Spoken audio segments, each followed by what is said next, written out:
என் ஆருயிர் சகோதரர் ஈரோடு கணேசமூர்த்தி அவர்கள் 3 முறை நாடாளுமன்ற உறுப்பினராக தேர்ந்தெடுக்கப்பட்டார்.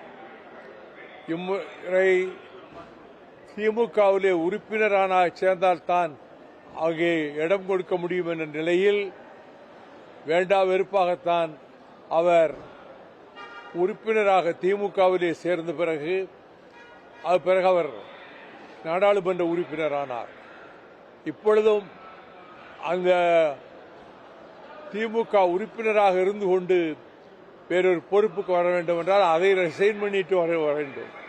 அதனால்தான் நான் அவரிடம் என்ன பேசியிருந்தேன் என்றால், சட்டமன்ற தேர்தல் வருகிறது, அதிலே உங்களுக்கு விருப்பமான வெற்றி பெற வாய்ப்புள்ள ஒரு தொகுதியிலே நீங்கள் நின்று கொள்ளலாம் என்றுதான் சொன்னேன்.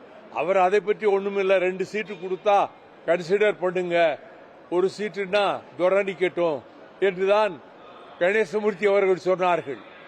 இந்த தேர்வு முடிந்த பிறகும் கூட என் வீட்டுக்கு பல முறை வந்தார். நான் அவருடைய வீட்டுக்கு போனேன் அங்கே டெல்லியிலே. அந்த அளவுக்கு நாங்கள் ஒருவருக்கொருவர் உயிருக்கு உயிராக கிட்டத்தட்ட 50 ஆண்டுகள் பழகி வந்திருக்கிறோம். தியாகராசர் கல்லூரியில் சென்னையிலே திராவிட முன்னேற்ற கழகத்தினுடைய மாணவர் தலைவராக இருந்தார். அறிஞர் அண்ணாவுக்கு நன்கு பரிச்சயமானார். கொள்கையும் லட்சியம்தான் பெரிது என்று வாழ்ந்தார். ஆனால் சமீப காலமாக அவர் ஒரு மன அழுத்தத்திலே இருப்பதாக அங்கே இருக்கக்கூடிய மாவட்ட செயலாளர் முருகனும் செந்திலும் என்னிடம் சொன்னார்கள். கபிலனும் கணேசமூர்த்தியினுடைய பையனும் என்னன்னு தெரியல, ஏதோ ஒரு வருத்தத்தில் இருக்கிறாரு என்று. அதை நான் இங்கே விவரிக்க விரும்பவில்லை. இந்த இடம் கொடுப்பது என்கிற பிரச்சனையிலே அவர் மகிழ்ச்சியாகவே தான் இருந்தார். இடம் அறிவித்த பிறகும் கூட என்னிடம் பேசினார். நானும் அவரிடத்திலே நன்கு பேசிக் கொண்டுதான் இருந்தேன். அவரை நான் தான் முதலாக டாக்டர் தணிகாசலம் அவர்களிடம் இருதய சிகிச்சைக்காக அழைத்து கொண்டு சென்று அறிமுகப்படுத்தினேன். அதன் பிறகு 3 மாதத்துக்கு ஒரு முறை வருவார். டாக்டர் தணிகாசலத்தை பார்த்துவிட்டு என்னையும் பார்த்துவிட்டு தான் செல்வார்.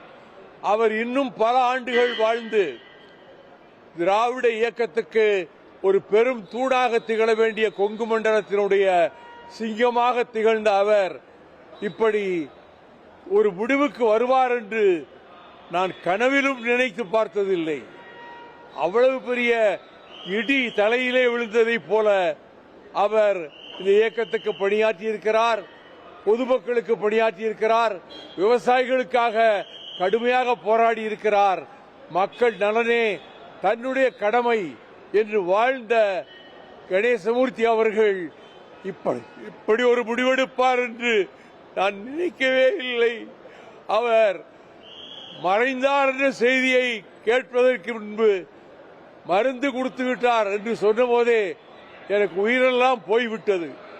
எவ்வளவு துணிச்சலானவர், எவ்வளவு மன உறுதி வாய்ந்தவர், அவரா இப்படி ஒரு முடிவுக்கு வந்தார் என்று நான் என்னை அதற்கு மத்தியிலே ஏடுகளிலே அவருக்கு எம்பி சீட் கிடைக்காதனால்தான் வருத்தத்திலே அவர் இப்படி செய்து கொண்டார் என்ற செய்தி 1% கூட உண்மை அல்ல. அவருடைய மகளையோ அவரது மகனையோ அங்கே இருக்கக்கூடிய கட்சி தோழர்களையோ மாவட்ட செயலாளரையோ கேட்டால் அது உண்மை என்ன என்பது அப்பொழுதுதான் தெரியும். அப்படி வாழ்ந்த அவர் இந்த இன்னும் பல ஆண்டுகள் வாழ வேண்டிய கணேசமூர்த்தி இப்படி எங்களை நட்டாற்றிலே விட்டுவிட்டு போவதை போல போவார் என்று நினைக்கவே இல்லை.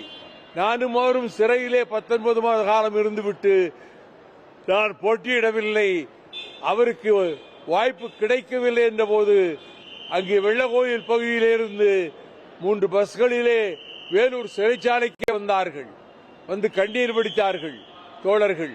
நான் அவர்களை சமாதானப்படுத்தி அனுப்பினேன். அவர் அதை பெரிதாக எடுத்துக்கொள்ளவும் இல்லை. இதெல்லாம் அரசியல நான் நிறைய தடவை தோற்கவும் செஞ்சிருக்கேன், இதை பற்றியெல்லாம் நம்ம வருத்தப்படக்கூடாது என்று சொல்லக்கூடிய மனோநிலையிலேதான் கணேசமூர்த்தி அவர்கள் இருந்தார்கள்.